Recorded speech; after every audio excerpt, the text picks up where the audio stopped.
My name is Professor Bob Bowker, and I'm here to interview Professor Amin Saikal regarding his latest book, co-authored with Professor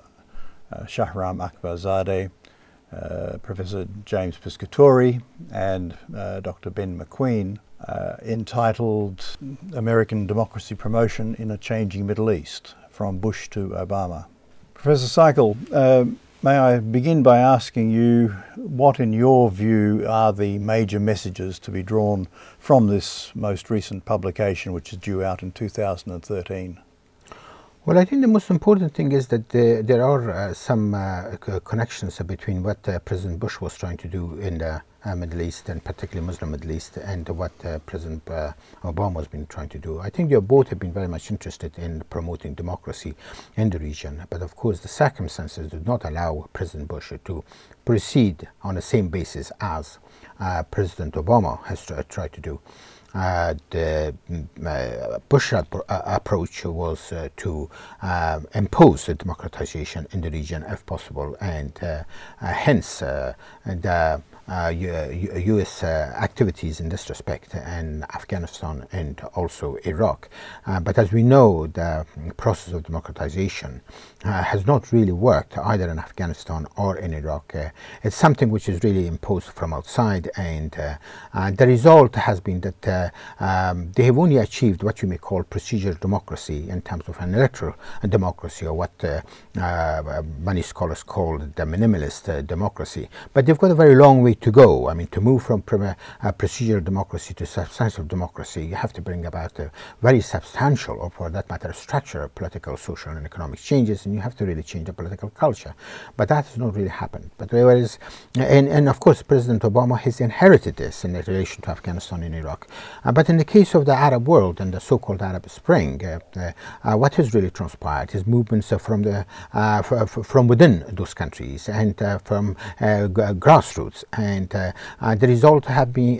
been the popular uprisings against authoritarian regimes in a number of countries, and of course that has resulted in changes of at least leaderships and for that matter in some cases political system to some extent in Tunisia and Libya and Egypt. But of course the struggle is still going on in the case of Yemen, and of course Bahrain and Yemen and Syria. And also I think there are really changes which are sweeping across the region as a whole. There's been a considerable discussion about what approach the United States really should take in this very fluid environment. There are those who have argued that there is a greater risk to the processes of reform if the United States is seen to be trying to pick winners, to intervene in terms of financial aid and rhetorical support, and even indeed in some situations perhaps conditioning the assistance given to the military in places such as Egypt. On the other hand, there are those who would say that any attempt to withdraw from that debate on the part of the United States would send very deeply discouraging messages to those whose values the United States would most wish to prevail. Which approach do you believe is the most appropriate? Well, I think this sort of contradiction underpinned President Bush's Middle East policy, and also that is seems to be dogging the President Obama's policy towards the region. I think it is very important for the United States to be as consistent as possible, but at the same time we have to recognize the fact that the United States is a world power, and its global interests keep changing. And I think in the case of the Middle East, on the one hand, the Obama administration has supported the process of democratization, as it has been in relation to Egypt, Tunisia, and of course Libya. On the other hand, then it has also been very careful not to alienate those forces in the region which whose relationship with the United States are very important in terms of maintaining the United States geopolitical dominance in the region, and also maintaining the overall American interest in the region. And for that reason, the United United States, for example, has been quite really muted as far as the situation in Bahrain is concerned, and simply because the United States is not really willing to alienate, or for that matter, offend the Saudi regime, which has been a very close friend of the United States, and also doesn't want to really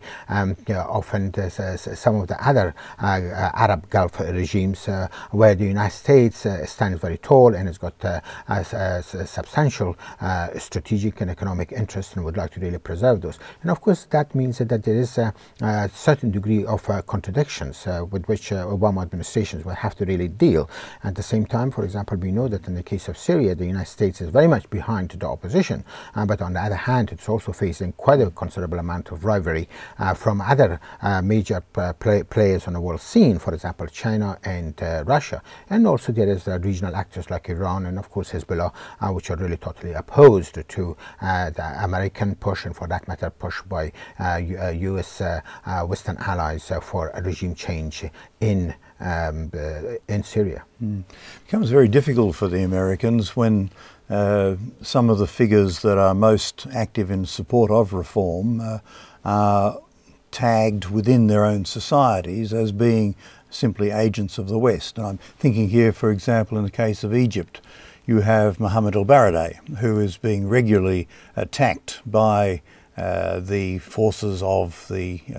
Muslim Brotherhood and also from the more extreme Salafist side of the Islamist spectrum, as being someone who is unconnected to Egyptian society, as promoting values that are beyond the what would be regarded as authentic to Arab society and so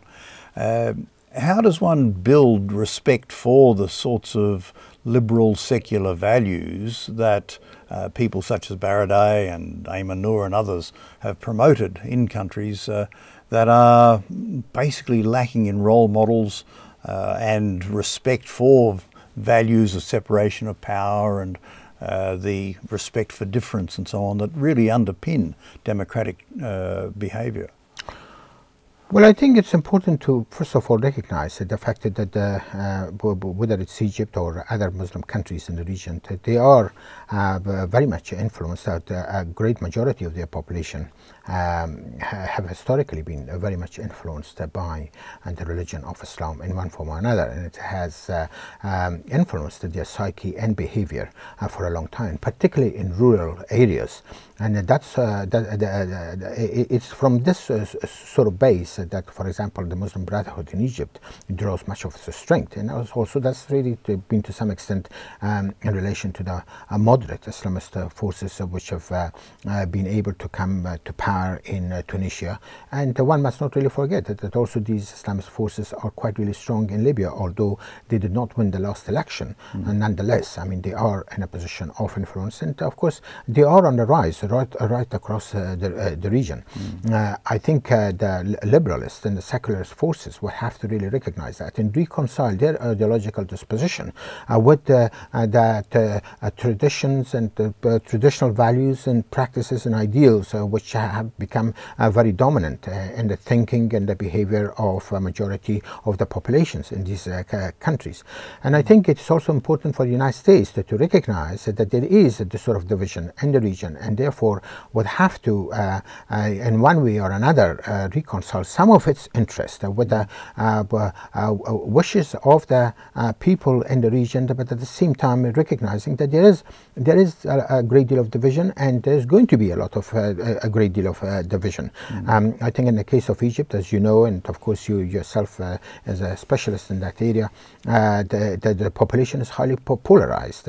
and this polarization has already resulted in more unrest in the country, and probably this unrest may continue for some time before the leadership recognizes the fact that there is a need for establishing some sort of balance between their own ideological and political preferences and those of the opposition. When the population is highly polarized, then I think they will have to recognize that, and whether President Morsi is going to be able to achieve that, I mean, that is going to be the biggest challenge facing the Muslim Brotherhood leadership in Egypt. Your own chapter in the book focuses on Iraq, and in that you discuss the importance of differences, sectarian differences between Sunni and Shia, but you also focus there on the role of Iran and the part that it may play in shaping the future of Iraq. How do you see the relationship between the United States and Iraq being shaped by Iran's interests and intervention there? Well, I mean, as you know, the United States has withdrawn all its forces from Iraq, and they have not been able to even sign a strategic or military strategic agreement, simply because that Iraqis have had the kind of demands which the United States have not been able to meet. I think the United States is very much concerned about the relationship that Iran has succeeded in establishing with a number of Islamist forces in Iraq, particularly the Muqtada al-Sadr group in the country. But also one must not really forget that the Maliki's leadership is also very close to the Iranians, and as a result I think that has become a source of concern for the United States. But on the other hand,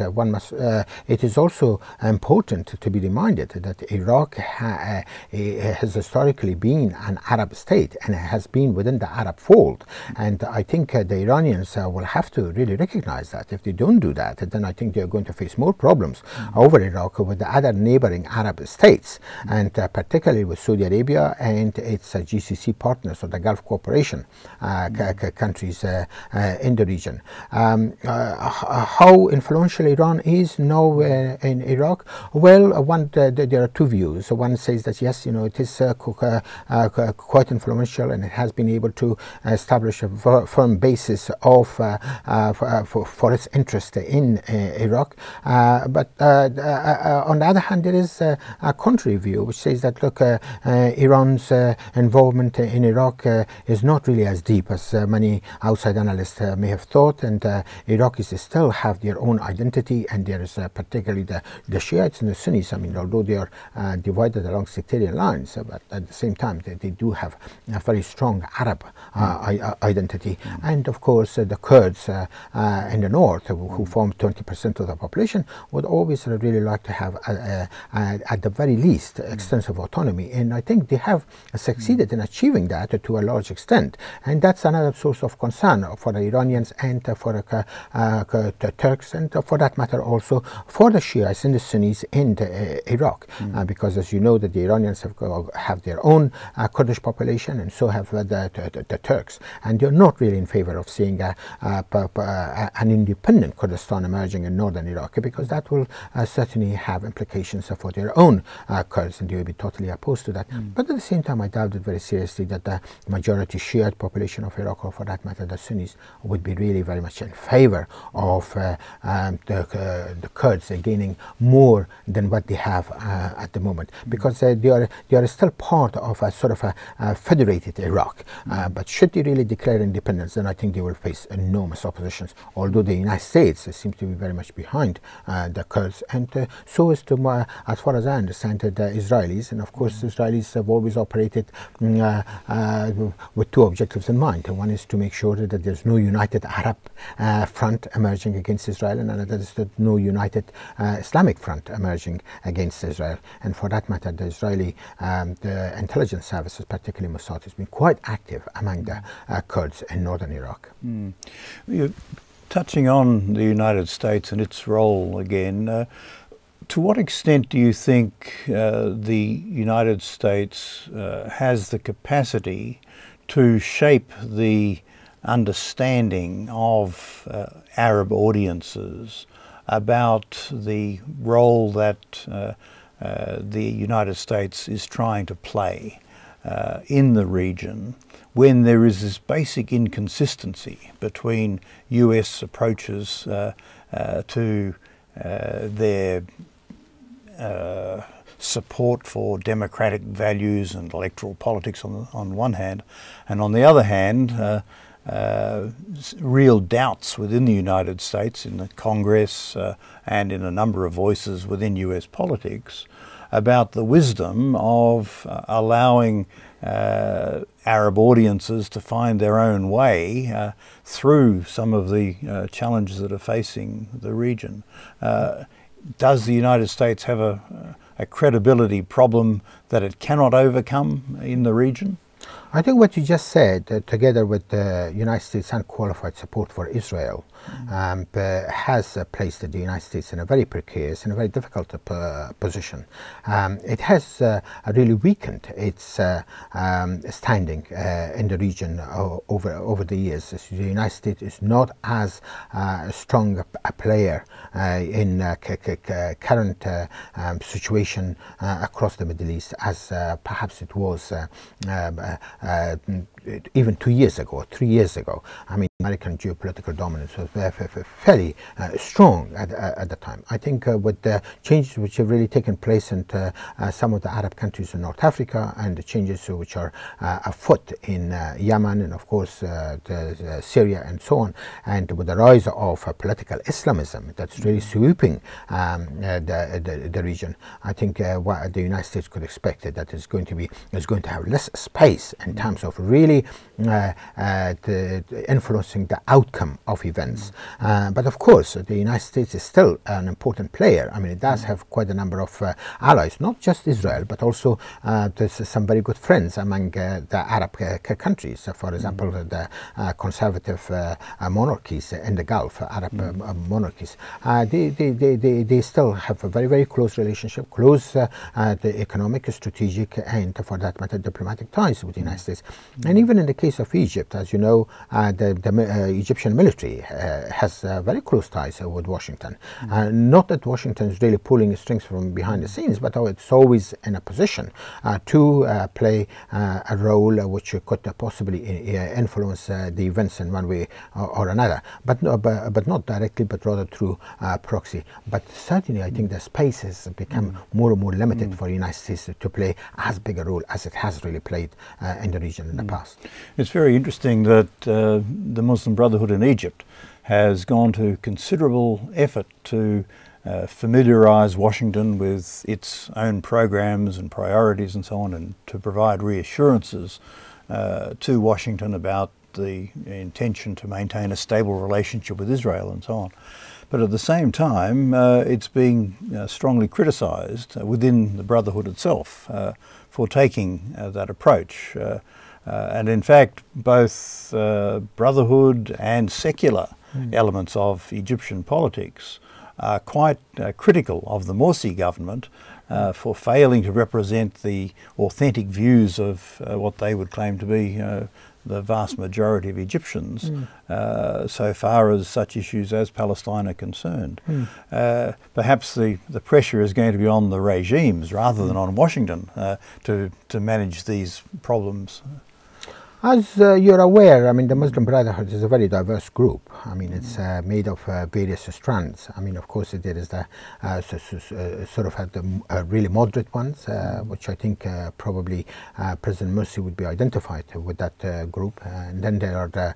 radical ones that they would like to really adopt a more firm stand against the United States, against Israel, and perhaps in support of the Islamist movements across the region. But also, of course, as you know, that they are the Salafists and they are the hardliners, and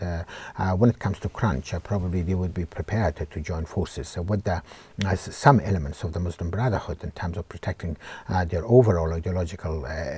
interests. I think that the way I see it, President Morsi at the moment is really caught between a rock and a hard place. And on the one hand, he is very conscious of the fact that whatever he does, he would need to really carry his constituency of support with him, and that is the Muslim Brotherhood. And of course, that the movement in itself is very diverse. On the other hand, he will also need to respond to the demands of the liberalists and secularists, and of course the elements of the Christian Christian minority in the country, and the two always really do not go hand in hand, and therefore he is really pulled apart in different directions in many ways. And then I would like to really come back to my earlier point that whether he's going to really succeed in establishing sort of a balance between or find a balance between these different forces in terms of its policy actions and policy prescriptions. I mean, that is remain to be seen, and I think that's going to be the biggest challenge. But you're absolutely right, and that the pressure is not just on Washington, but also the pressure is on the new leaderships in the Arab states in North Africa, how to find a balance between their own domestic, between the various domestic forces in their countries, and on the other hand also reassure not only the United States but the international community as a whole that they are going to be rational and pragmatic players, and that they are not really going to be very much prisoners of their own ideological positions altogether. Our colleague Bill Maley contributed a chapter to this book in which he argues that the American focus on electoral politics failed to recognize that in a Western system, electoral politics produces winners and losers, and that in the context of the Arab world at the moment, being a loser is not a good place to be. What's your take on the applicability of democratic electoral processes in the Arab world at the moment? Are there alternative models that should perhaps be considered as well? Well, I think, the election is only one means or one tool to liberalize society or bring about the liberal changes in a society in terms of creating possibly a participatory system of governance. But my personal feeling is that I think it is extremely important, first of all, to build a civil society, and then relying on the civil societies to bring about liberty, and these two really should form the basis of the democratic transformation of a country. And of course, the way that the country is transformed in that part of the world may not necessarily its transformation may not be necessarily compatible with what, for example, Western democracies want. One must not really expect them to bring about a replica of Western democracies. My feeling is that I think the election at this point is important in terms of bringing about a legitimate leadership, and particularly facilitating a more peaceful transfer of power from one individual to another, or from one group to another in those countries. But then you really need to go well beyond that in order to bring about a full-grown democracy which will be compatible with the cultural milieus and the conditions of that particular country, and they all have got their own peculiar circumstances, and I think whatever is going to emerge in terms of democratization and a democratic system of governance are going to be influenced very much by their own traditions, by their own values, and within the limits of what's really possible in those countries. And of course, one must not really forget the fact that also some of these countries are facing very dire economic situations. For example, in the case of Egypt, whoever is going to be in power, whether it's the Muslim Brotherhood or the liberalists or secularists, or whoever is going to be in power, that is going to be the biggest challenge that you're going to face, how to really address the economic issues in terms of creating opportunities, particularly for young people who form a majority of the population, and not only in Egypt, but in most of the other countries across the region, and how to really provide them with employment and education, health services, and so on. I think these are going to be very, very critical. I mean, sometimes, it is said that perhaps what you really need in these countries is a very wise and liberal-minded leadership, to be able, not necessarily somebody who is very much hooked on the process of full-blown democratization, but in terms of bringing about the kind of structural changes which is really going to help help creation of civil society, creation of liberty and economic well-being as a prelude to establishing a democratic system of governance and, of course, for that matter, establishing democratic polities. I think sometimes we lose track of the importance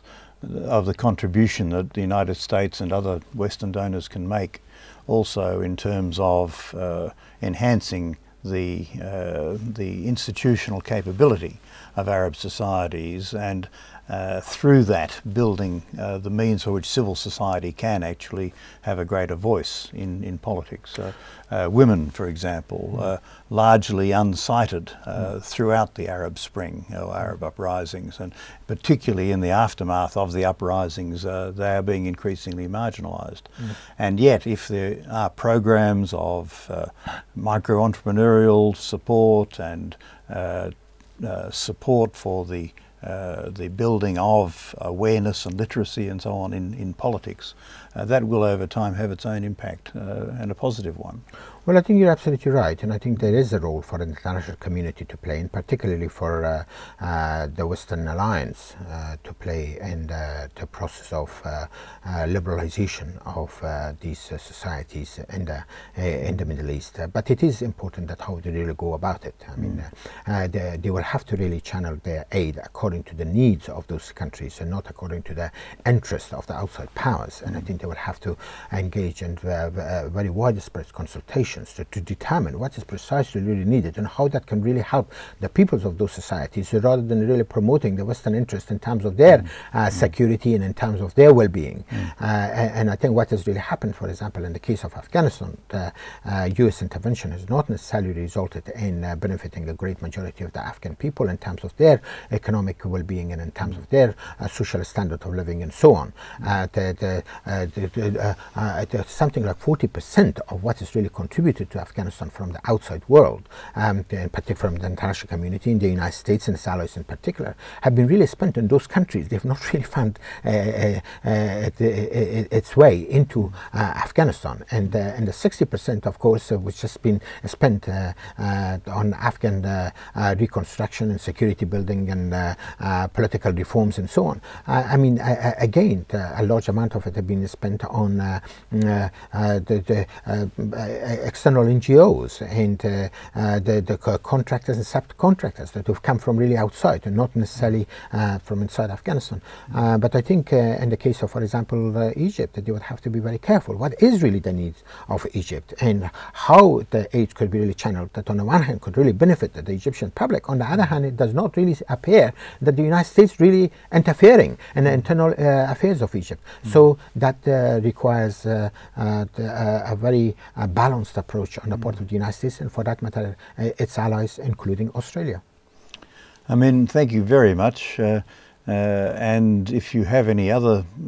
comments on the book, let me have them, please. Are there any points that you think we ought to be bearing in mind in considering the arguments in the book?